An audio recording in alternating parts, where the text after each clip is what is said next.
Muy buenas noches, señoras y señores. Bienvenidos. Aquí estamos iniciando esta tertulia, este debate que, por otro lado, antes de que las cámaras se enciendan, aquí hemos comenzado ya, porque ya estábamos debatiendo y hablando aquí algunos de los temas que ahora vamos a hacer públicamente. En este día, en este martes, hemos decidido aquello de ponga un economista en su mesa, porque la verdad es que las últimas noticias, casi todas, tienen que ver mucho con economía, donde la mayoría estamos bastante pez. Y a ver si con la presencia hoy del profesor de Economía de la Universidad, José Alba, logramos aclarar algo. Yo espero que sí. Le doy la bienvenida ya, profesor José Alba, profesor, decíamos, de Economía de la Universidad de Oviedo. ¿Qué tal? ¿Cómo está? ¿Qué hay? Encantado de estar aquí. Bueno, es un momento en el que me imagino que están ustedes muy demandados, ¿no? Bueno, no sé si demandados o odiados, se nos pregunta mucho, ¿no? Lo que no sé si sabremos dar respuesta a todas las muchas cuestiones que se plantean, ¿no? Y también odiados, es verdad, porque muchos dirán, bueno, como esto, sí, los que son expertos no lo supieron ver, ¿no? Sí, es una de las cuestiones que se plantea, ¿eh? De todas maneras, por ejemplo, la cuestión de la burbuja inmobiliaria, no porque lo dijeron los economistas, sino que lo decía todo el mundo. Y no explota, y al final explotó, y después parece que nadie lo decía, ¿no? Pero lo decía todo el mundo, no solo los economistas, era todo el mundo, ¿no? El sospecho que en muchas ocasiones tampoco les hacen mucho caso, ¿no?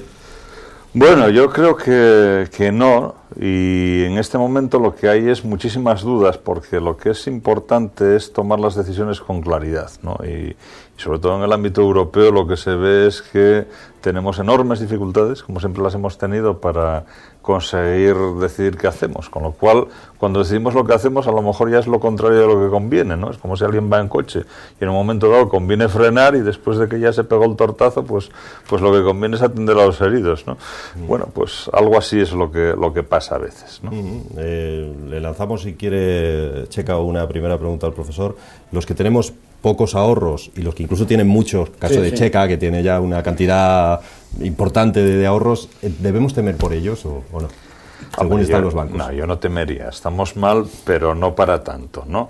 Ahora bien, lo que sí debe temer la gente es de otras cosas, ¿no? Tendrá que tener cuidado donde coloca su dinero en planes de pensiones, tendrá que tener cuidado cuando en un banco le ofrezcan alguna cosa distinta que no tenga muy clara. Bueno, todo eso sí que hay que tener más cuidado, porque ya se vio lo que pasó, pues, con gente que inopinadamente, pues siendo pensionista y sin haberse dedicado nunca a temas de economía, resultó que tenía valores afectados por Lehman Brothers y contratadas cosas rarísimas, demás.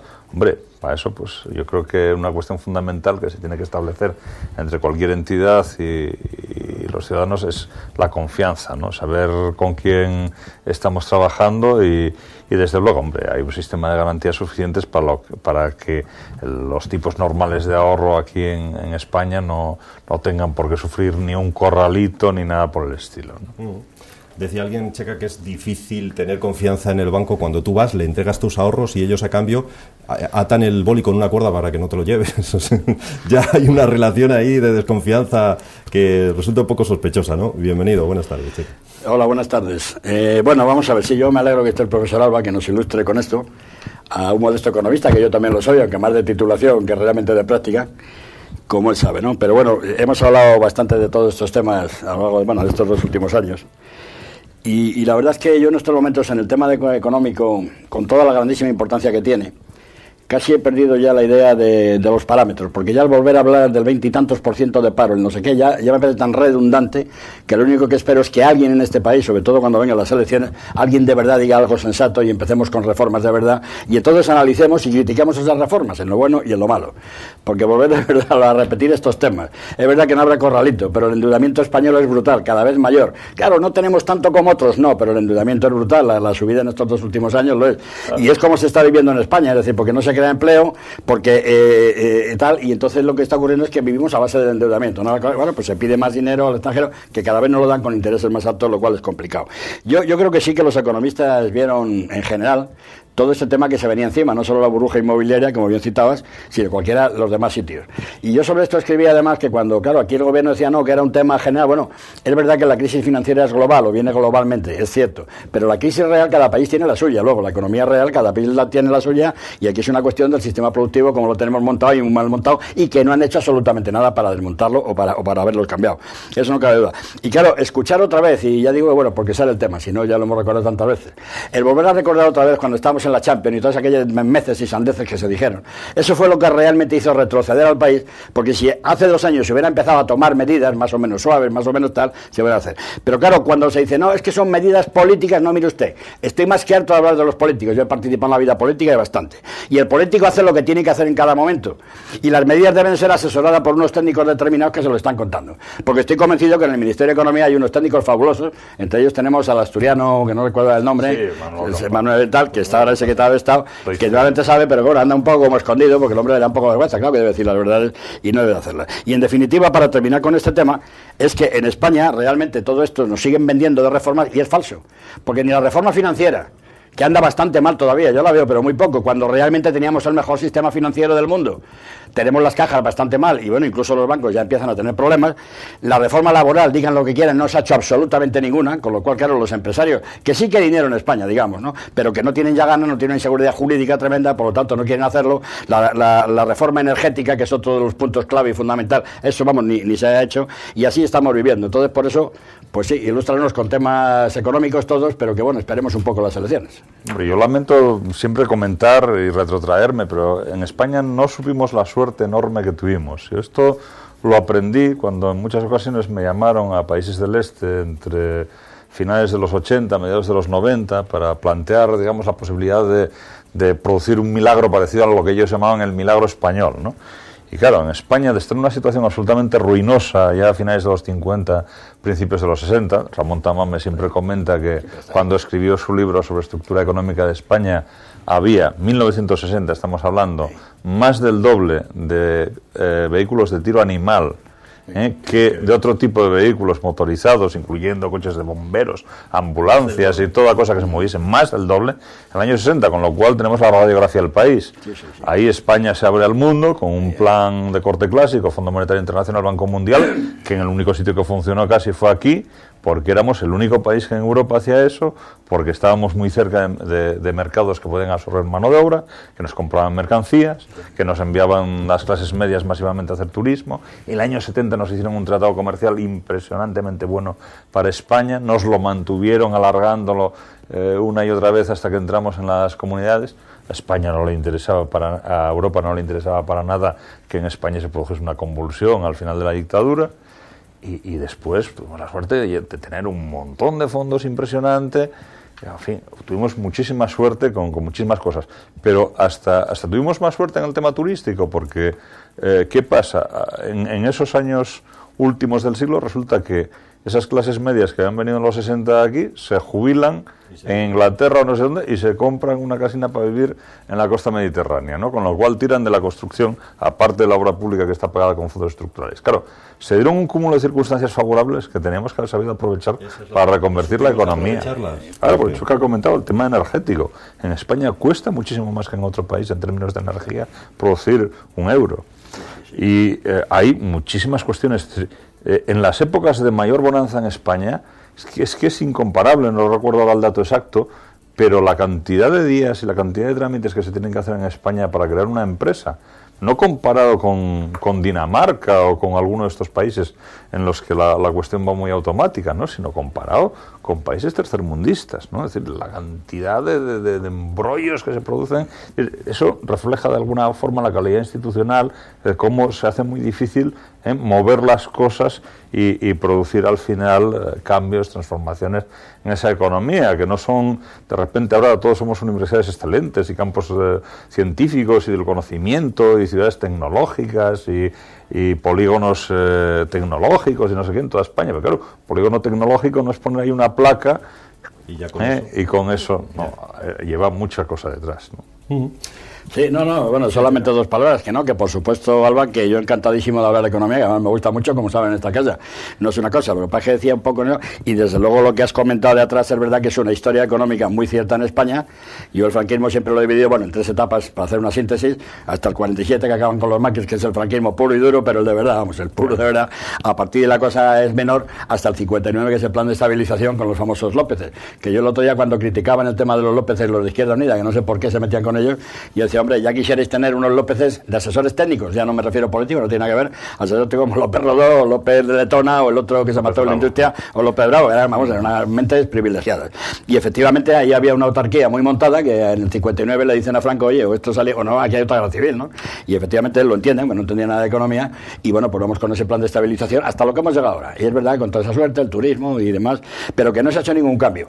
Claro, el querer decir ahora, y es cierto, ¿no?, que han podido tener la culpa desde Adolfo Suárez, Felipe, es verdad, todos habrán tenido su parte de culpa. Pero hombre, yo me retraigo más a los últimos 8 años que hemos estado aquí, porque claro... sí que se hicieron cosas muy bien. Yo, por ejemplo, quisiera rendir homenaje a Enrique Fuentes Quintana. Fuentes Quintana, en un año y medio que estuvo en el gobierno, asesoró muy bien una reforma fiscal que, bueno, fue un mérito para Fernández Ordóñez, pero que realmente quien la diseñó fue más Fuentes Quintana, y después hizo los pactos de la Moncloa, ante una situación económica muy grave, y una vez superados algunos de los problemas políticos iniciales, contactó con todos los economistas que habían los partidos políticos, les explicó la situación, les pidió que influyesen en los líderes de los partidos, de los sindicatos, de las patronales, maduró el tema, y en los pactos de la Moncloa habló muy crudamente y toda la gente se puso a trabajar. Pero claro, lo primero que hay que hacer para resolver un problema es reconocer que existe, y que haya alguien que produzca esos consensos y que tome medidas, porque claro, en aquel momento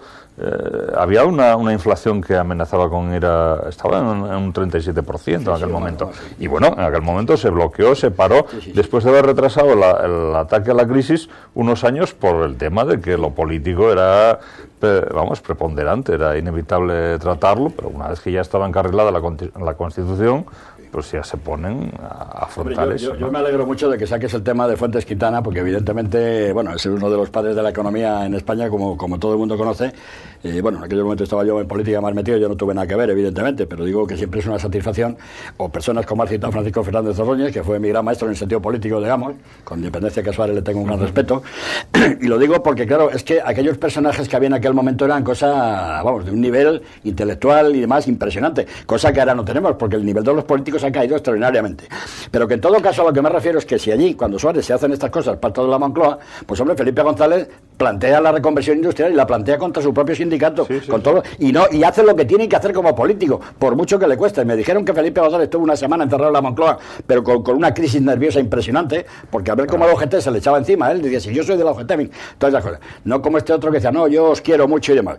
Bueno, y luego, pero bueno, Aznar hizo también lo suyo. Entonces, hombre, yo me retrotraigo realmente a los últimos 8 años, que Dios me diga, o alguien me diga, qué han hecho en estos años realmente en el tema económico, que no sea solo dilapidar, y bueno, todo lo que hemos visto. Y bueno, que hasta ahí hemos llegado. Y claro, como comentaba con el profesor Alba antes de entrar en este tema, que sigue dando sus clases en la universidad, que estamos quedando en una universidad de parados, o sea, continuamente, con lo cual no desanimo a los chicos que sigan por las chicas, que sigan estudiando, evidentemente, faltaría más, lo que falta van a hacer verdaderamente. Pero claro, es muy, muy triste, ¿no?, que la gente acabe en las carreras y sin posibilidades, bueno, por lo menos claras, es bueno que tenga una formación, ¿no? Lo que a mí me da pena, más que estén ahí sin una perspectiva muy clara de futuro, es que de verdad que yo ahora tengo exalumnos por todo el mundo.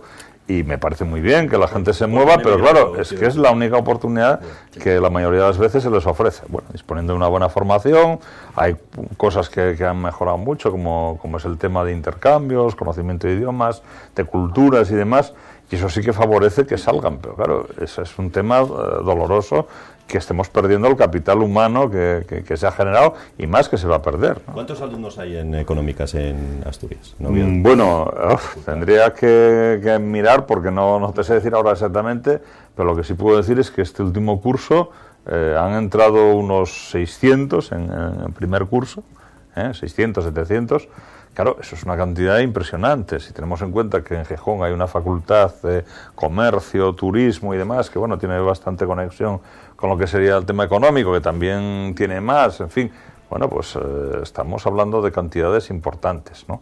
Y de todas maneras, aunque no sea una cuestión estadísticamente significativa, lo que sí puedo decir es que ya he detectado en la universidad algún caso de gente que se reincorpora a los estudios después de pasar por la vida laboral, gente joven, pero que ante la situación de paro, pues vuelve, ¿no? Es decir, gente incluso que ha hecho FP, que ha estado trabajando un par de años, que tal, que cual, ve que, ¿no?, pues bueno, ahora voy a hacer la carrera universitaria.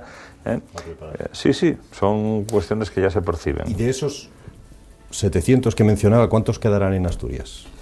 Pues sería hacer ciencia ficción, pero me temo que que de los que se gradúen y quieran buscar horizontes, muchísimos, cuando digo muchísimos, vamos, un centenar o 2 centenares tranquilamente se marcharán, fuera. Y ya no solo fuera de Asturias, fuera de España. Sí, en muchos casos sí. Yo realmente el problema, hasta cierto punto, no lo veo tanto en que esta gente que es muy joven cuando termina se pueda marchar al extranjero, perfeccionan sus idiomas, trabajan allí, aprenden. Sí, eso es perfecto. El problema es que puedan volver algún día, y es lo que queda más, porque al final la gente tiene ganas. Yo tengo hijos fuera de Asturias y casi todos añoran mucho Asturias, ¿no? No pueden volver todavía, pero en fin, a algunos les gustaría. Entonces que pudieran volver, y además con todos esos conocimientos, el capital humano que muy bien citabas, bueno, inicialmente es un capital humano que está sin formar ahí, le falta mucho, puede aprender en otro sitio y volver a España. Ese es el gran problema, y no sé cuándo podrán volver, que ese es el gran tema, ¿no? Bueno, yo creo que será un tema ahora el plantearse cómo se reordena todo, ¿no? En este escenario muy duro que va a haber. Yo lo que creo es que vale más afrontarlo con claridad, porque al final a la gente, si le dicen las cosas, las entiende, pero lo que no se puede es estar en esa duda permanente, ¿no? La incertidumbre. El año pasado, por ejemplo, el curso pasado, la conferencia inaugural del curso de la Facultad de Económicas la pronunció el profesor Villaverde, un asturiano también que está fuera, y muy bien que esté fuera, y hablaba de ese problema económico que supone la incertidumbre. Y verdaderamente, pues estos últimos años sí que ha pasado mucho de esto, y bueno, la economía española, desde luego, incluso ha generado esos guiños que yo creo que son muy perversos, ¿no? De la Champions de la economía. Y yo el día que oí a Zapatero, por ejemplo, decir, ya hemos superado en renta per cápita a Italia y ahora vamos a por Francia, me quedé a cuadros, pues que vi que nadie lo criticaba, ¿no? Y yo conozco un exportador asturiano que en ese momento estaba en Francia, lo que tuvo que aguantar, ¿no? Pero a continuación se iba a Italia y ya entró diciendo que era gibraltareño. Con lo cual nos podemos dar una idea de cuál era la situación, ¿no? Bueno, hablamos, si queréis, de otros asuntos. Los candidatos de los diferentes partidos políticos asturianos al Congreso y al Senado, ¿creéis que saben, bueno, no sé si se les puede pedir o se les debe pedir que sepan de economía, Checa, pero ¿creéis que saben algo de todos estos asuntos? O si no saben, por lo menos serán capaces de dejarse asesorar, porque son quienes nos van a representar en el Congreso y en el Senado, ¿no? Algunos de ellos deberían saberlo quizá por experiencia. Trevín lleva mucho tiempo delegado al gobierno, antes fue alcalde de Llanes. Areces fue presidente del Principado, antes fue alcalde de Gijón, etcétera. En el caso del Partido Popular, Mercedes fue síndica de cuentas. Bueno, algo debe saber también del tema, ¿no? En fin. Bueno, yo, en fin, con independencia de la opinión del profesor Alba, que estará más clara que yo en este aspecto, yo francamente creo que de economía no saben absolutamente nada. Y que además yo creo que difícilmente se dejan asesorar. Y es que parece que los eligen además, pues un poco, bueno, que no sean muy preparados también, me da la sensación. Porque, a ver, vamos a empezar con, perdón, llamo Charines porque no me acuerdo del nombre, sabemos que es coloquial, no intento tal. Es verdad que ha estado de síndico, pero me parece que ha estado de síndico como podía haber estado de, no sé, de otras cosas, de qué más da, ¿no? Porque, hombre, es verdad que son 3 síndicos y es verdad que los otros 2 son personas, economistas, muy preparados, además, en nuestros temas. Uno, Abelino, fue incluso consejero de Economía y Hacienda, y el otro, Arias, que se llama, pues también es una persona, vamos, que sabe de esto, de auditoría y tal, impresionante. Y esta mujer, pues realmente la colocaron ahí. ¿Qué pasa? ¿Que no había en toda Asturias, no tenía el Partido Popular alguien que por lo menos pudiera seguir el tema? Pues no. Estamos hablando de economía, no estamos hablando, luego podemos hablar de política. Podemos hablar de política de esta gente también, que también, bueno, no me importa, pero hablamos ya de economía, ya que has hecho la pregunta directa. Puedes hablar en el caso de Trevín, pues bueno, es un hombre que desde que nació entró ahí en todo la vida y por haber, pero yo creo que de economía no sabe absolutamente nada, lo que es saber un poco de economía y seguir estas cuestiones. De Areces prefiero no dar mi opinión, prefiero no darla. Y bueno, y en el caso de Llamazares, por favor, si las cosas que sigue diciendo, como sigue diciendo, yo ya digo, y lo siento que me he metido muchísimo con él y seguiré haciéndolo, simplemente por el gran respeto que le tengo a aquellos antecesores suyos, como fueron, bueno, Gerardo Iglesias, que hablábamos el otro día, uno de ellos, persona que, fíjate, y siempre lo he comentado, persona sin cultura, con mucha menos cultura que él, porque no tenía estudios ninguno, y sin embargo es verdad que incluso cuando el Parlamento daba, en fin, sus espiestos de economía, bueno, se los preparaban. pero él los daba muy bien, parece que incluso los entendía muy bien, ¿no? Pero en fin, en el caso de Amadeo lo digo de esto y sobre todo por el gran Horacio Fernández Iguanzo, el paisano, que era gente de una gran talla, personal por lo menos, y política si se quiere, y esto menos le llega a la suela a los talones. Ya sé que lo han vuelto a colocar de número 1 y hay que ver cómo se enganchan a la política de una manera que es terrible, ¿no? Cuando puede, además, gente como él, que es médico, bueno, pues que vuelvan de una vez a sus lugares. Entonces yo creo que en el terreno económico de esta gente no sabe absolutamente nada.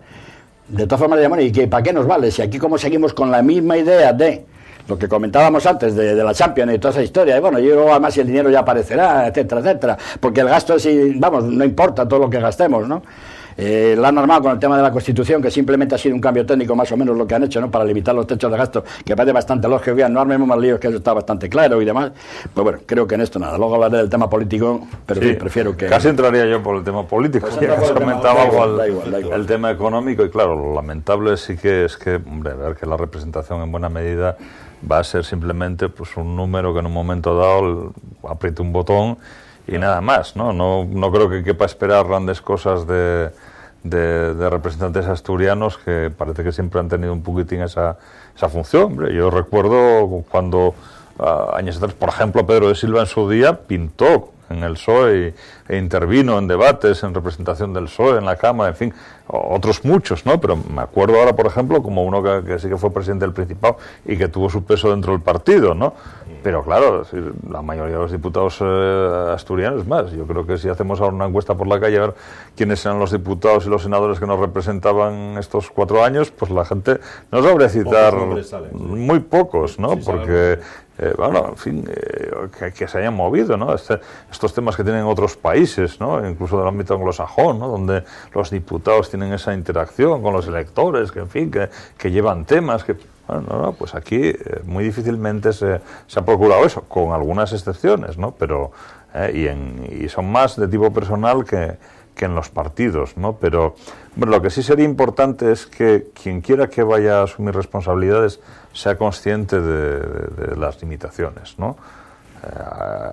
Otros presidentes de gobierno, otros ministros de Economía, hoy pues han desarrollado su labor, y han sabido muy bien estar ahí en su sitio, donde no meter la pata. Que yo, por ejemplo, cuando llego a esta ministra de Economía a hacer algunas declaraciones, es que me quedo pasmado, ¿no? Es decir, cuando desde Bruselas se dice algo y ella al día siguiente va y lo rebate olímpicamente y al cabo de 4 días le dan un tortazo y no se le cae la cara de vergüenza, ¿no? Es decir, bueno, pues, hombre, el que debe estar ahí escondido debajo de una mesa es el pobre Campa, que yo no sé cómo aceptó ese cargo, pero claro, es decir,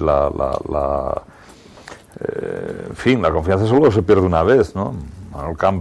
Manolo Campa hace 1 año y medio, 2 años, tuvo que hacer una tournée por ahí a convencer a todos de que éramos un país civilizado, a hablar en inglés en las principales cadenas, en los principales foros y demás. Y dijeron, hombre, oye, pues mira, estos españoles no andan con rabo ni con una pluma en el pelo ni nada de esto. Porque y tal. El presidente ni la ministra, ninguno de ellos habla inglés. Pero claro, pero hombre, yo vi entrevistas que hizo en distintos medios, hombre, seguí lo que habló en determinados foros y sí que inspiró una confianza, ¿no? Claro, cuando ven al final que no pinta nada, pues lo mismo da que saques el santo en procesión o no. Ahora ya lo tienen ahí, que no sé a qué se dedicará, ¿no? Me imagino que a evitar más averías de las que se producen de cualquier manera, ¿no? Sí, pero bueno, yo lo que pasa es que, bueno, si hablamos de lo de Campa, que yo también siento efectivamente que se esté desgastando ahí de mala manera, por lo mucho que él vale. Y bueno, dices tú que averías, yo creo que hay tantas averías que ya no puede hacer ninguna, mejor se retira y bueno, pues que espera, total, ya queda 1 mes y medio y lo puede hacer. Y es verdad que, aunque preguntabas el tema de los candidatos asturianos, pero es verdad que ha sacado Alba muy bien lo del tema, claro, empezamos por una ministra de Economía y Hacienda, que la pobre, es que da pena oírla, ¿no? Y verla, que no sabe además ni dónde está, ni por qué y demás. Claro, esto lo trasladamos, como decía antes, a que los políticos actuales cada día valen menos. Cuando citabas, es verdad, lo de apretar el botón, hombre, hay 2 cuestiones distintas. Una es que, claro, hay que tener una disciplina de partido, porque si no esto sería ingobernable. Yo en eso, como lo he vivido, lo sé. Pero dentro de esta disciplina de partido, hombre, emergen los mejores, los que saben de algo. Y evidentemente, si te ponen a apretar el botón es porque no sirves para nada, o eres muy vago, o no te apetece. Porque ¿por qué teníamos, como bien decías, pues desde Pedro Silva, aquel otro que era del PSOE, el de la pipa, no me acuerdo, que bueno, pues tenía también su en fin, intervenir en el Parlamento? Bueno, pues porque son gente que son valiosos, valen para algo, y entonces por eso intervienen también en el Parlamento, dirigen comisiones condiciones. El que no quiere verdaderamente pues está para apretar el botón, que no lo niego. Y es verdad que esto nos llevaría a otro tema, que es el tema que siempre hemos hablado del sistema electoral, por lo menos en el aspecto de las listas, que podíamos hacer una mezcla de entre anglosajones y europeos, porque tampoco me gustan los parlamentos atomizados, ¿no? Que salieran así sin más, pues bueno, hacerlo de alguna manera. Pero en fin, yo vuelvo al resumen de lo que en relación con los que van a presentar aquí, que hay que ver además que son personas ya como de toda la vida, ¿no? Ya podían ceder el paso por lo menos a gente un poco más allá. No me refiero por la edad, que puede estar perfectamente válido por la edad, si digo que cedieran un poco más el paso y bueno, yo creo que no, que en economía ni saben nada y además difícilmente creo que puedan saber, porque sí es cierto también que para ser presidente del gobierno no tienes por qué ser un gran experto en todo y mucho menos en economía, pero tener un poco de raciocinio, haberlo vivido, haber tenido una experiencia, que es muy importante también, que esto ni siquiera la tienen, y mira, por ahí salieron unos pactos de la Moncloa que Adolfo Suárez vio claramente que deberían de ser. Naturalmente, claro, también es verdad que tenía un asesor como Fuentes Quintana, que era impresionante, ¿no? Checa, ha hablado de Mercedes, de Trevín, de Llamazares, pero de Areces no, y dice que se reserva la opinión. ¿Por qué se reserva la opinión de Areces? No, porque yo, vamos a ver, Areces ha sido presidente del Principado y en eso ya, me merece un respeto a todo el mundo, pero en fin, me merece también ya porque soy presidente del Principado, lo primero, le harán el cuadro de rigor y lo tendrá por ahí. Y hombre, yo sí que creo que este hombre debería de haberse retirado total y absolutamente, porque ya está bien. Ya está bien. Y bueno, digo, me reservo mi opinión simplemente porque soy presidente del Principado y no voy a hacerle ahora ninguna crítica. Yo estoy más a lo que pueda venir en estos momentos. Yo creo que este hombre ya debía de dejarlo, y además cuando dicen por ahí que es el número 1 de los senadores, quiero decirle a la gente, que creo que lo entenderá, que aquí en el Congreso sí, está el 1, 2, 3, etcétera, con sus listas cerradas, pero en senadores no hay número 1, ni 2, ni 3. Los senadores son todos exactamente iguales, que van por orden alfabético, si no recuerdo mal, que ahora ya tienen, que antiguamente ni siquiera lo había, un suplente, por si en algún momento lo dejaban, pero que se les va a colocar. Entonces, a veces no es el número 1 de los senadores, y que la gente que vaya a votar al PSOE, vamos, los senadores del PSOE, van a votar a veces como número 1 y a otros, no, van a votar a los senadores que les vengan ganas. A lo mejor no van muy descaminados y por eso de que es Álvarez Areces y por orden alfabético. Bueno, no, vale. Puede caer algún voto más en los primeros. Pero yo eso que he leído en los periódicos, que quede claro, que no es el número 1, porque en los senadores no hay número 1, ni 2, ni 3. Bueno, digo en Asturias, Asturias no, en todos los lados son 4 los que se pueden, no, 3, se pueden presentar 3, me parece. Oye, has comentado que creías que debería haberse retirado. Sí. Bueno, en fin, yo creo que después de haber sido presidente de la comunidad autónoma, verdaderamente también, ¿no? Hay casos, no sé si serán algunos de los que querrá imitar él por haber estado estudiando en Galicia, como Manuel Fraga o algo así, que bueno, han estado ahí años y años y años, pero bueno, en fin, yo creo que no es muy coherente que alguien que ha ostentado la máxima representación de una comunidad autónoma vaya al Senado. Yo diría más, que un presidente del Principado se exponga a no salir, y puede muy bien no salir, me parece un tema grave. Porque si hubiera sido senador por el cupo parlamentario, sí, pues bueno, lo podía entender. Bien, es un hombre que fue presidente, hasta ahí llegaría a entenderlo. Lo que pasa es que, claro, entonces no podía salir mi buen amigo Javier, no hubiera sido senador, con lo cual, claro, que los partidos se complican los temas, porque a ver qué cargos tenemos ahora que repartir, que ahora tenemos muy pocos, por cierto, ¿no? Poquísimos cargos, ¿no? Pero, en fin, yo creo que a veces podía, o bien así, o bueno, buscarle alguna cosa que siempre tendrá el PSOE algo por ahí metido, o que se ponga a trabajar dentro del partido. No lo del Niemeyer, hombre, que era lo que quería. Era lo que quería, claro. Claro, porque le faltaron unos días para poder consumar el desembarco ahí, ¿no? Por cierto, que no siempre, decía antes Checa, que solo tienen que apretar un botón, no siempre lo aprietan acertadamente, a veces hasta en eso se confunden y dan a no cuando tenía que decir sí. Sí. Sería no para analizarlo desde el punto de vista económico, no, sino psicológico, el por qué la erótica del poder, ¿no? Por qué se aferra uno a seguir en cargos públicos cuando su vida está resuelta y perfectamente podría dejar incluso otros, ¿no? Y además el ser consciente de que tú estás allí para algo y que seguramente que eso lleva un desgaste personal y demás. Pero, bueno, por ejemplo, yo creo que media España sabe que el fallecido Labordeta pues era diputado por Aragón, ¿no? Y lo habrá hecho mejor o peor, pero dio la lata todo lo que pudo en favor de Aragón, ¿no? Seguramente que de otras cosas, y podemos estar de acuerdo en unas y no en otras, pero claro, que alguien tenga que levantar el cartelín de decir soy diputado o senador de Asturias, porque no se le conoce de nada, decir, bueno, pues hombre, ¿usted qué ha hecho? Es decir, no tiene por qué ser de Asturias, a lo mejor, oye, pues recuerdo que ha habido en otras legislaturas diputados que han trabajado en temas de genética o de biomedicina, bueno, pues fenomenal, ¿no? O el otro destaca en en un tema de relaciones exteriores, en fin, pero algo, que se les conozca algo y que de alguna forma sería importante que rindiesen cuentas, oiga, de vez en cuando decir qué es lo que estamos haciendo ahí, ¿no? Y decir, bueno, pues este es mi cometido y he hecho esto en general o he hecho esto en relación con Asturias. Bueno, en fin, son cosas que deberían formar parte de la normalidad, ¿no? Por cierto, sí, perdón. No, un momento, por lo que acaba de decir de la erótica del poder. Lo que pasa es que aquí, fíjate, una cosa es la erótica del poder, que quien lo tenga, pues bueno, puedo entender que tenga erótica del poder, y todo el mundo que ha tenido algo de poder, pues tiene su erótica. Pero es que aquí no es erótica del poder, es simplemente la erótica del cargo. Porque realmente ya me contarás todos estos que aprietan botones y que se equivocan, realmente qué poder tienen. No tienen absolutamente ninguno. Bueno, tienen relaciones. El coche oficial. Bueno, bien, no, eso digo, sí, en esos temas evidentemente sí, y bueno, pues tienen muchas relaciones, no lo discuto. Pero claro, el problema es el que yo planteaba al principio. El cómo ha disminuido y ha bajado la calidad de la política o de los políticos españoles, ¿no? Desde los primeros tiempos de la transición, hemos citado nombres verdaderamente impresionantes. Se meten en las juventudes. Tienen estudios o muchos no los tienen y los dejan porque tampoco les preocupa. Que yo, ojo, siempre estoy diciendo que en los momentos actuales, a mi juicio, deberían de ser gente con estudios, lo cual es condición necesaria pero nunca suficiente. Perdona que te interrumpa, más que con estudios, por lo menos viajada, que haya visto algo fuera de lo que son las juventudes del partido, y tal, porque es que yo creo que hay gente que concibe una realidad que es absolutamente deformada, ¿no? Claro. No, voy a eso. Hablo de las juventudes. Hablo de que sin estudios, más o menos, que insisto, condición necesaria, pero no suficiente, porque no hay mucho tonto en la universidad, ¿no? Y eso lo sabemos todos, muchísimo, ¿no? No hay problema. Pero, y enlazando con lo que decía, claro, y gente sin experiencia de ningún tipo, ni en la empresa, ni nada, en ninguna parte, ¿no? Verbigracia, ¿qué ejemplo podemos poner? Coño, pues lo tenemos bien cerca, el que todavía es presidente el Zapatero, que no ha hecho nada en su vida, absolutamente. Pues nada, jugar al baloncesto, jugaba al León, creo, y la carrera como buenamente pudo. Y claro, así le ha pasado que se ha encontrado un mundo donde le han llegado economistas o médicos o gente, en fin, entendida en diversas materias, pero que no les ha entendido nunca y que él iba a lo suyo. Mi amigo Ramón Tamames no se cansa de repetir cuando le explicó algunas cosas, le dijo, así como quien se dirige a no sé, a alguien que está trasnochado, le dice, que no os enteráis, Ramón, que no os enteráis, que somos la primera economía que va a salir de la crisis y tal y igual, ¿no? Bueno, en fin. Pero bueno, cuando tiene cantidad de economistas al lado que sí que le estarán diciendo la verdad, porque supongo yo que le dirán la verdad. Pues se han aburrido, chica, y entonces él les dice a ellos que no es verdad el tema. Bueno, está el famoso libro que yo comentaba el otro día. Bueno, comentaba no, el Maquiavelo de León, escrito por García Abad, es un periodista, nada sospechoso, porque es un hombre más bien bastante proclive al PSOE, ¿no?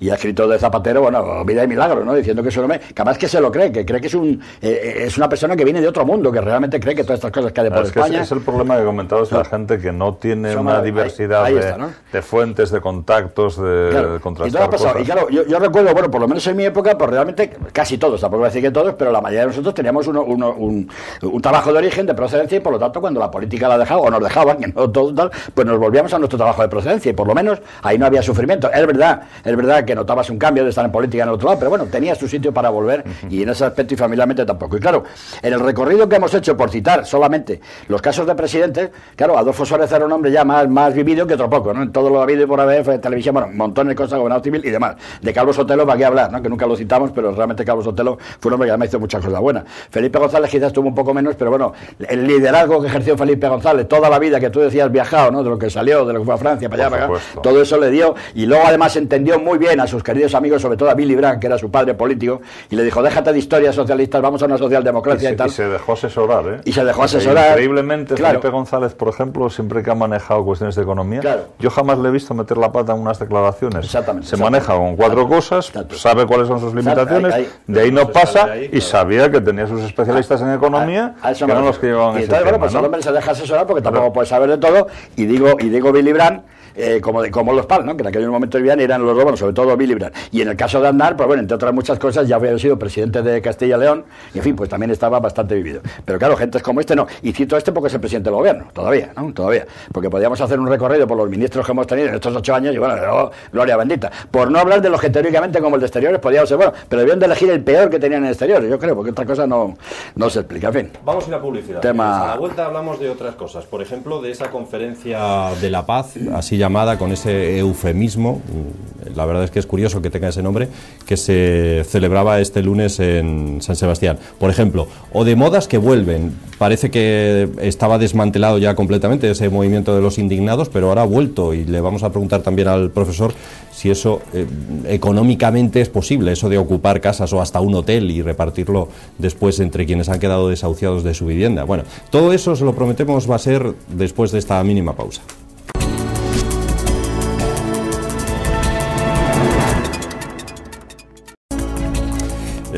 Aquí estamos de nuevo con todos ustedes, les damos la bienvenida de nuevo. Les confieso que hay ocasiones en las que los medios de comunicación vamos por modas. En un momento dado nos da por hablar de un tema y aburrimos al espectador con ese asunto. Así ocurrió probablemente con el tema de los indignados, ¿no? Antes del verano probablemente se insistió mucho con el tema, habría informativos todos los días, telediarios todos los días este asunto. Luego parece que la moda pasó y ahora parece que vuelve, y están incluso ocupando pues algunos lugares como ese hotel en Madrid abandonado, otro en Barcelona, que ahora han entregado a aquellos que han sido desahuciados. Jurídicamente, económicamente, ¿esto tiene posibilidad alguna de prosperar o es solo algo que es flor de un tiempo y pasará? En fin, una vez que pasen las elecciones. Yo lo veo como una cosa extraña y que, bueno, puede estar muy bien para sacar una portada en un periódico para que se hable, pero bueno, que no resuelve ningún problema de fondo, pero que llama la atención, sí, seguramente pues hay que modificar un montón de cuestiones ahí, pero que a mí este movimiento la verdad es que me resulta verdaderamente extraño, porque lo que creo es que es un poco como no sé, tratar de darle una lógica a cosas que van y vienen sin mucho sentido, ¿no? El momento en que se suman un montón de individualidades, bueno, pues sí puede haber una serie de elementos comunes que pueden pasar por esa indignación, pero que uno la tenga por una cosa, otro por otra, y desde luego, claro, en cuanto que se procuren las soluciones, pues desde luego, con todos los problemas que pueda haber en la clase política, desde luego, seguramente que vale más algún tipo de organización que se sabe a dónde va, que no esta marea que va y viene y que al final, pues, bueno, yo creo que está entre lo anecdótico, no sé, que a mí casi me parece que enlaza con algunas de aquellas películas que se hicieron en su día, ¿no? Pídale cuentas al rey o cosas por el estilo. Bueno, bien, sí, pues puede haber alguien que haga cosas de estas, se pierde un poco ahí, y seguramente que lo que ha contribuido a ponerlos mucho en la cresta de la ola ha sido este tema de uso de las nuevas tecnologías y demás, que bueno, a mí me parecen muy importantes, pero también las cosas al cocer menguan, ¿eh? Es decir, una serie de personas moviendo este tipo de cosas pueden armar mucho barullo, y bueno, realmente habría que analizar hasta qué punto esto tiene un calado, porque claro, si no, al final no sería coherente que la gente vaya a votar lo que vota y que, bueno, al final los apoyos tampoco se manifiesten como tan numerosos, ¿no? ¿Pero no pensáis que ya han conseguido influir en la clase política en cierta medida? Por lo menos algunas de las cosas que prometen algunos partidos, incluso el Partido Popular, parece que es lo mismo que ellos decían tiempo Bueno, atrás. Viene bien, pero yo diría que no tanto por lo que es el propio movimiento en sí, sino por ese cerramiento sobre sí mismo de la clase política, ¿no? A una clase política que no conecta con la calle, y tal, cuando les surge una cosa de estas y les llega a través de la televisión y demás, se enteran de que están pasando cosas que cualquiera de los que andamos por ahí ya sabíamos, ¿no? Entonces sí, en ese sentido sí que es posible que ejerzan una influencia, pero bueno, desde luego lo que sí tendría que estar muy claro es que hay un montón de instituciones que están sin funcionar ahí desde hace años, ¿no? La cantidad de organismos de todo tipo que están paralizados, que no se reúnen, que... Oye, estoy pensando, por ejemplo, qué sé yo, en Asturias tenemos un Consejo Regional del Medio Ambiente que se ha debido reunir no sé cuántas veces, pero poquísimas, ¿no? Entonces se nombran unos representantes de la universidad, de tal, de no sé qué, y luego no se reúne nunca. Y lo mismo hay para cada cosa, ¿no? Hombre, creo que hay que dar un poquitín de cauce a todo esto. Y después, hombre, no acordarse de Santa Bárbara cuando truena, ¿no? Muchísimas de estas cuestiones que se plantean ahora. Yo cuando veo a Rubalcaba decir que va a proponer la dación en pago y que votó en contra de una proposición que hubo hace un par de meses, pues claro, decir, bueno, pero que además es que todo eso lleva muchas más cosas, ¿no? Porque claro, es decir, y al final, ¿cómo es el procedimiento? Es decir, la gente dice, no, es que entregan... No, vamos a ver. Es decir, en un país serio, cuando alguien tasa una vivienda, la tiene que tasar por su valor no por lo que sea el montante del crédito que se va a otorgar. Y después esa persona que firma ahí tiene una responsabilidad, claro, eso permite que en el momento que se entregue la casa se salde la deuda. Pero claro, si aquí después resulta que hay un sistema de subasta judicial, hay grupos que llaman de los subasteros, que participan en esas subastas, que consiguen sacar a muy bajo precio, que patatín, que patatán. Claro, es que son muchas cosas a la vez en un mismo problema, ¿no? Checa. Bueno, vamos a ver, sí, efectivamente, cuando empieza el movimiento de los indignados, lo hablábamos aquí ya hace tiempo, cuando empiezan allí, se van a la Puerta del Sol y todo aquello, que todos mentalmente nos sumamos a la indignación, porque yo creo que no hay español que no esté indignado por cosas. Entonces, por supuesto que en ese aspecto abstracto, si se quiere, sí. Lo que pasa es que como todo pasa en esos movimientos que no están controlados, pues van degenerando y ya ni se sabe.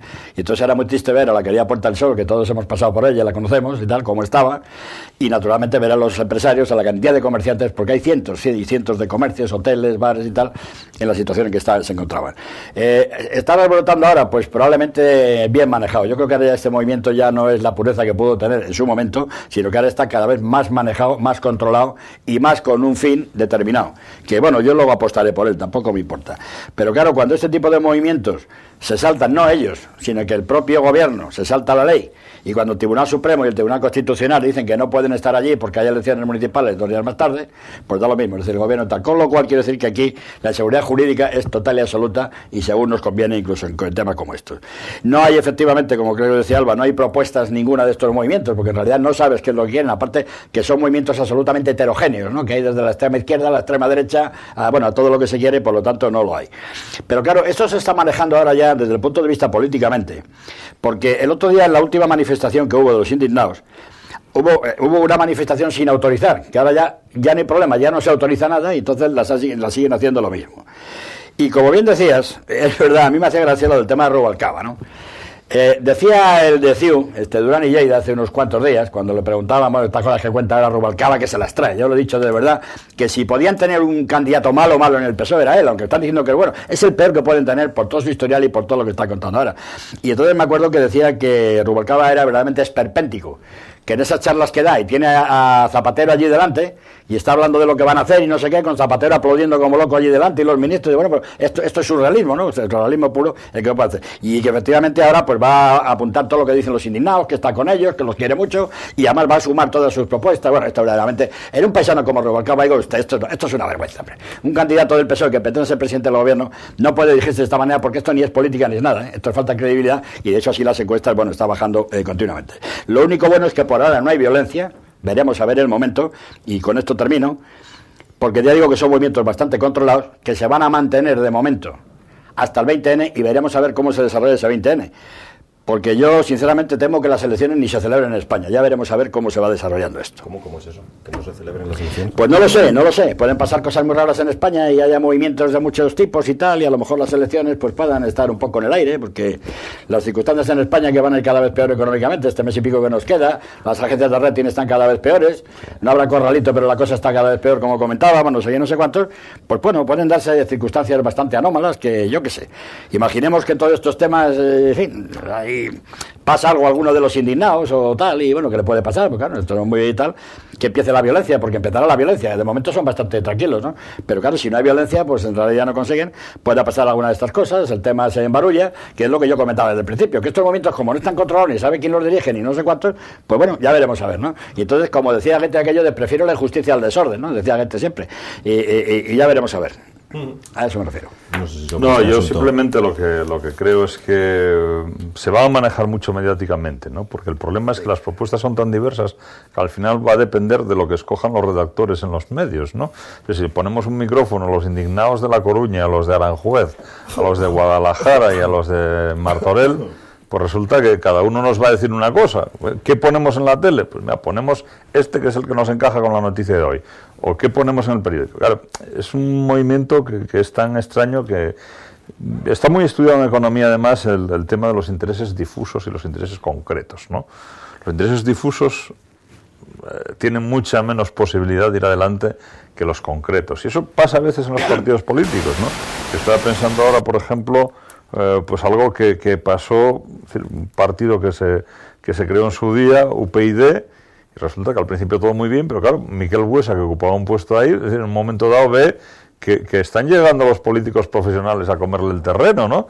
Y se marcha del partido porque aquello no era lo que veía que en principio había surgido con una vocación de hacer determinadas cosas. Pongo como ejemplo de alguien, una personalidad muy clara que se incorpora extrañamente a la política excepcionalmente a la política, y después de repente se tiene que marchar, ¿no? Y hay un poco de selección natural de ese estilo en los aparatos de los partidos. Yo conozco gente excepcional de todos ellos, y la mayoría pues andan por ahí en sitios raros. Abelino Viejo, que aquí se citaba antes, Morales, en fin, bueno, por decir solo dos, ¿no? Pero y de distinto partido, ¿no? Bueno, parece que son expulsados un poquitín aquellos que a veces sí que tienen una mayor valía, ¿no? Bueno, si queréis cambiemos de asunto y hablamos de un tema que a mí ya me suscita pocas bromas, ¿no? Como es esa conferencia por la paz, eufemísticamente así llamada, celebrada en San Sebastián, donde al final de la misma, con una serie de señores que ahora analizamos si pueden entender la mayoría de ellos de lo que es este problema vasco o no, como el señor Kofi Annan, por ejemplo. Bueno, pues al final de esa conferencia piden a ETA su fin y a los gobiernos francés y español que dialoguen. El gobierno francés a estas alturas debe estar partiéndose de risa, porque además es un tema que parece que tampoco le va excesivamente, ¿no? Al margen de que en su país haya un buen número de etarras, pero bueno, que le pidan al gobierno francés que ceda el País Vasco francés para anexionarlo con Navarra y con el País Vasco español para formar allí Euskal Herria, pues les debe dar bastante, creo yo, la risa, si es que no les da igual. Checa, si quieres, empiezas con este. Sí, vamos a ver, yo sí, me parece un tema que verdaderamente les dará la risa, pero no creo que les dé mucho. Bueno, a ellos en el fondo sí, pero de luego a los españoles no tiene que darnos la risa. A mí no me la ha dado cuando lo he leído. Y entonces te comentaba antes de entrar aquí que esta mañana en las redes, en Facebook, estaba leyendo cosas y de repente pues apareció una pregunta que me hacía un periodista y a pesar de todo buen amigo de esta casa y buen amigo mío, como es Carlos Novoa, ¿no? Y entonces directamente me preguntaba, Antonio, ¿qué te parece la indignidad esta de San Sebastián? Entonces yo le he contestado esta mañana con dos frases que os leo, porque bueno, más o menos creo que reflejan por lo menos lo que es mi pensamiento. Yo digo, lo de ayer en San Sebastián es la mayor infamia de nuestra etapa democrática, una auténtica traición a España y a los españoles, sin la menor oposición gubernamental, o ya pactada, como dice Mayor Oreja, que conducirá a una ulsterización de la cuestión, luego hablaré del tema del Ulster, salvo que aquí solo matan unos y los muertos los ponen los demócratas. Debemos recordar esta fecha como el Día de la Infamia. Es un lema bonito que inventó, como creo que sabéis, el presidente Roosevelt, tras el ataque de Japón a Pearl Harbor, el 7 de diciembre del año 41, lo llamó el Día de la Infamia, yo también lo calificaría así. Somos una vergüenza internacional con el gobierno más tercermundista del mundo, por este motivo, bueno, y muchos otros, y es una infamia que está perpetrada además en suelo nacional y que está financiada con faisanes y demás. Yo ya hacía propaganda de esta casa en el que dije que esta noche a las 2 comentaría en teleasturias.com, en el programa con la gran indignación de esta infamia, y que en unos días, bueno, tengo previsto escribir un artículo al respecto, en las cuales ya va siendo hora de que se desmascare claramente a los traidores de un lado, porque esto yo lo consigo como una auténtica atracción, a todo lo que ha sido todo el proceso de paz, los hombres de paz y toda esta historia, que va a acabar, pues bueno, como va a acabar, ¿no? Parece mentira para ello, y bueno, y los asesinos del otro lado, que ya están más que suficientemente claros. A las 10 es cuando se emite el programa. Esta noche, que dijo a las 2, y para no, a las 10, aclarar a los espectadores que es a las 10. No, a las 10 he dicho, no, a las 22 horas. No, lo pongo aquí. Vale. Esta noche a las 22 horas, lo escribí al mediodía y dije que esta noche a las 22 horas, que es cuando teníamos el programa, ¿no? Lo dije bien. Bueno. Y solo una frase nada más. Y es que si España quiere recuperar su dignidad, lo que debe exigir a los asesinos es su renuncia incondicional a la violencia y a las armas. Tienen que pedir perdón y tienen que asumir las condenas a que sean ajusticiados. Bueno, yo la verdad es que siempre he sido muy poco partidario de comentar temas de estos del País Vasco porque creo que les damos demasiada importancia, ¿no? Aunque tiene importancia, ¿no? Pero lo que pasa es que bailamos, ¿no? Cuando toca el tambor o la pandereta a alguien de por allí, pues bailamos, ¿no? Y precisamente lo que comentabas al inicio, a mí hay una cuestión que me mueve a hacer una valoración en positivo, no por el hecho de la reunión en sí, sino porque creo que en toda la presentación mediática que se ha hecho han cometido un fallo. Cometido un fallo que está muy relacionado con lo que decías al principio. Y el fallo ha sido poner Francia. O sea, ese punto en el que se pide a España y a Francia que se vengan a negociar es el que les hunde el tinglao. Pues claro, el gobierno francés ni de casualidad. Pero es que los medios franceses, cuando ven eso les vale, decir, es como cuando tú vas a ir a algún sitio y miras una guía turística de Asturias hecha por esa empresa y miras la guía de dónde vas a ir y en la guía turística de Asturias te dicen que en Oviedo puedes visitar el puerto deportivo, pues claro, no, esto no.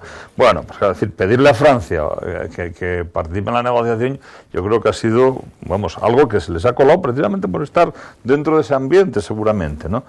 Pero claro, después lo que es impresionante es que a cualquiera europeo que tenga una mínima cultura, es decir, ese primer punto en el cual se dice, y ojo, es distinto, porque yo me he molestado en leerlo en inglés y en español, y en inglés es más entendible, en español tiene unos tonos que yo no creo que sean iguales, ¿no? Pero claro, hablar del País Vasco como el último territorio en el cual se desarrolla una contienda armada, vamos a ver, es que, claro, decir, cualquiera que visite normalmente España, que conozca algo de la cuestión, dice, bueno, es que, vamos a ver, pues esta gente de qué está hablando, dónde han aterrizado, ¿no? O sea que yo creo que igual se han pasado de la raya a la hora de creer algunas cosas y a lo mejor han enseñado la patita por debajo de la puerta y se les ha caído la harina, ¿no?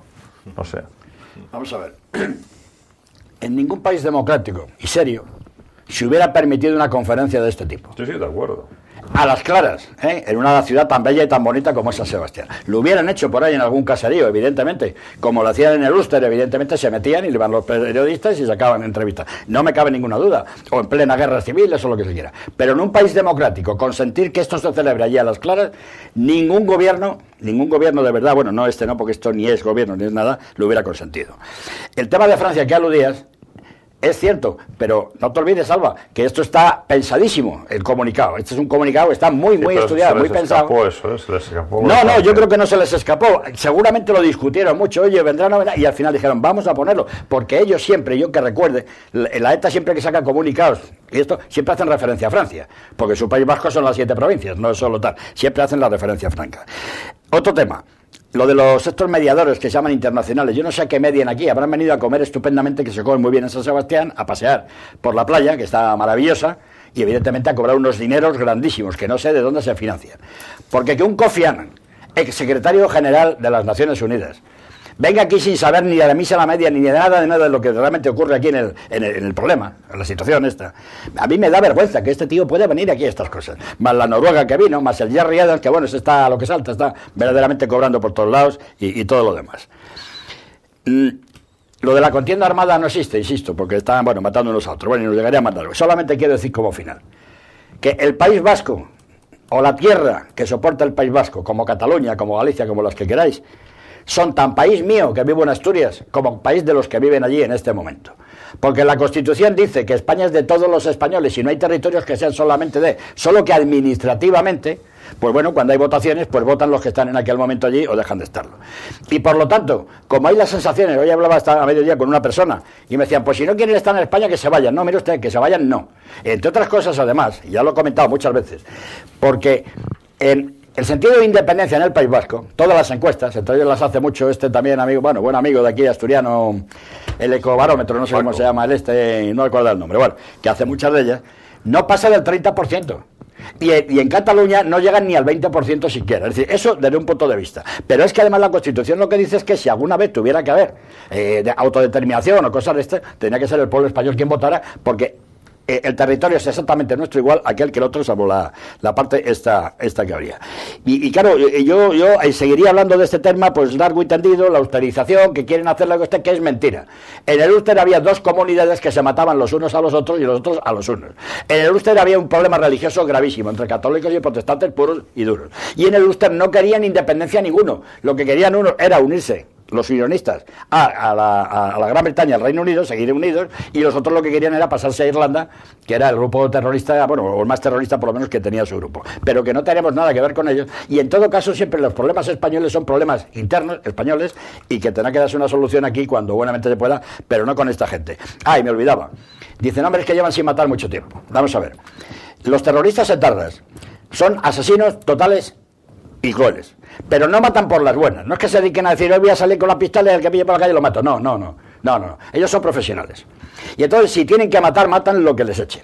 Y cuando no hay que matar porque les va muy bien, porque claro, el éxito político que han conseguido en el País Vasco en los momentos actuales, y no digamos el que pueden conseguir ahora con las elecciones generales, que probablemente van a tener este grupo parlamentario, lo que va a ser terrible, tener esa panda de asesinos ahí en el Parlamento español, va a ser terrible. Bueno, pues esto es lo que verdaderamente hace que diga, bueno, es que no matan, ¿no? Pero no matan por esto. Yo cuento solamente un caso y termino. Hace unos cuantos años a un brigada del ejército lo estuvieron, en fin, localizando, viendo lo que hacía. Y un determinado día sabían que salía de su casa sobre tal hora, le había puesto la bomba lapa en el coche. Pero da la casualidad que este hombre aquel día salía con una hija de unos 8 años, pequeñita, que por lo visto la tuvo que llevar al colegio, por los problemas que fuera. Y los dos etarras que luego además lo comentaron, cuando ya los cogió la policía y demás, y dijeron, hombre, oye, que está la niña ahí, y el otro le dijo, a nosotros tenemos que hacer lo que tenemos que hacer, que es lo que nos ha mandado. Si la niña está ahí, pues mala suerte, ¿qué le vamos a hacer? No queremos matar a la niña, pero está ahí, y volaron al padre y a la niña, evidentemente. Así es como funciona la ETA. No matan pues porque no necesitan matar en estos momentos, pero tienen todos los polvorines llenos, tienen las armas, tienen todavía la infraestructura y todo lo demás. Y eso que está arrinconada, pues me río yo mucho del señor Rubalcaba también con sus historias del arrinconamiento de ETA, porque ya me explicará dónde está el arrinconamiento cuando tiene una fuerza cada vez más grande. Porque estos comunicados están forzados por ETA, sobre todo fundamentalmente. Porque probablemente por la izquierda adversaria los hubieran hecho más obvio, hubieran quitado lo de Francia, hubieran ido más a una línea política, pero siguen con lo mismo. Y aquí no dejan las armas ni dejan nada, que bueno, que el conflicto, que menos, que tal y que cual. Pues está claro, ¿no? Y hay un punto ahí ya, yo creo, de no retorno, si era entendible o podía ser entendible una negociación a partir del atentado de la T4, pues debería estar absolutamente claro todo, ¿no? Y bueno, realmente, ¿no?, es un caso que ya, en fin, hay una representación política de la izquierda. Yo creo que es bueno, por ejemplo, en ese sentido que se vea, pero seguramente no hay una política de comunicación que haga ver esto. Es decir, oiga, mire usted, que es que el alcalde de San Sebastián se come el turrón o está ahí mano a mano con esta gente. Es decir, que hay una libertad política grande y desde luego es extrañísimo de entender que sigan produciéndose este tipo de cosas. Yo he hecho en falta una política de comunicación. Si tenemos, antes hablaba aquí ministro de Asuntos Exteriores, tendremos gente que pueda influir por ahí para que las orientaciones se entiendan. Es decir, alguien tendrá que hacer llegar un dossier a los medios donde explique cosas. Es decir, oiga usted, mire, resulta que el alcalde que les recibió a ustedes tenía un programa electoral en el cual se ponía esto y esto y esto y esto. Es decir, eso es democráticamente defendible en España, ¿no?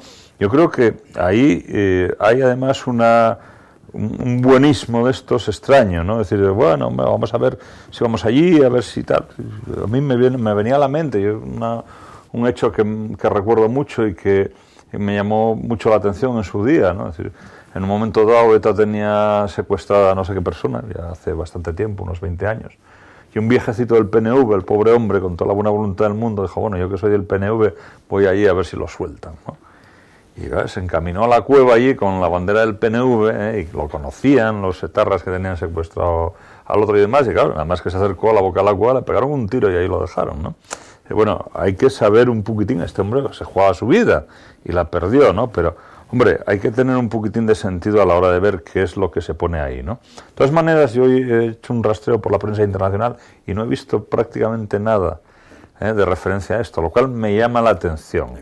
Me llama la atención, espero que haya una labor de zapa ahí, espero que a lo mejor Francia haya hecho el papel, por eso lo decía, que España no ha hecho, espero que alguien haya hecho llegar un dossier diciendo que efectivamente mataron policías en Francia por hacer un robo común, Sí, que bueno, que yo creo que hay que contraatacar y puede tener una política de comunicación mucho más efectiva el gobierno español junto con el gobierno francés que no una organización de este estilo, ¿no? Pero yo, Alba, en un minuto o 30 segundos, vamos a ver, es verdad. Cuando has citado lo de asuntos exteriores españoles, es que no les interesa. Es una auténtica vergüenza y por eso no se está haciendo en la contra ni lo más mínimo. Cada vez que, de hecho, ya lo llevaron a la Unión Europea, a Estrasburgo, todo este tema y bueno, toda aquella cuestión. Dices que por una idea de buenismo o algo bastante peor que el buenismo. Porque yo de esta gente de este gobierno, vamos, Zapatero, es que no me creo nada de lo que pueden hacer como no sea para lo que sea. Y termino. Aparte de que el Tribunal Constitucional falló lo que falló y nos metió en el vergao que nos ha metido, porque por un solo voto podía haber sido al revés y todo esto estuviera callado como ya estaban en aquel momento, que estaban verdaderamente hundidos. Digo más, hombre, la desvergüenza de Pachi López del Endacari es que no tiene nombre. Lo que dijo el otro día en televisión, cómo lo contó, y coge el tío con toda su cara y se marcha a Nueva York, Se marcha a Nueva York, pero deja ir a Eguren para que sí que vaya. Es decir, que aquí estamos haciendo un juego político, que estamos hablando de asesinatos, de terroristas, no estamos hablando de bromas. A mí cualquier cuestión de tipo económico, social o tal, pues la debato más o menos con otra cierta calma y bueno, se entiende que puedan venir. Pero estas cosas me indignan y me alteran mucho, porque estamos hablando de asesinos, yo veo a las víctimas cómo salen. Y hombre, que este Pachi López, que está allí de Endacari, apoyado además por el Partido Popular, porque si no ya se lo hubieran cepillado total y absolutamente, pues coge, se va a Nueva York, pero bueno, ya mando yo al otro de... Entonces, partido o socialista, no todos, porque no todos están de acuerdo con el tema, pero socialistas de España y tal, ¿qué estáis haciendo en este momento con respecto al terrorismo? ¿Cómo os dejáis de esta forma? Es que no sale ninguna voz por apretar el botón o porque no vais a ir en las listas. Hombre, ya está bien, un poco de dignidad. Lo que pasa es que, claro, si no tienen oficio ni beneficio, muchos de ellos, pues ¿qué es lo que van a hacer? Bueno, señores, que nos quedamos sin tiempo. Yo no es que quiera cortar de este tema ahora que está el tema tan candente, pero es que nos quedamos sin tiempo. Es siempre muy cruel el tiempo y tenemos que despedirnos. Volvemos mañana con el último debate de esta semana. Hablaremos, que hoy no hemos hablado nada de ello, de los premios Príncipe. Estamos en la semana de los premios Príncipe, ni lo hemos mencionado. Mañana el debate del miércoles ya sí. Gracias a los dos, al profesor José Alba y a Checa, por estar aquí con nosotros. Muy bien. Gracias, hasta mañana.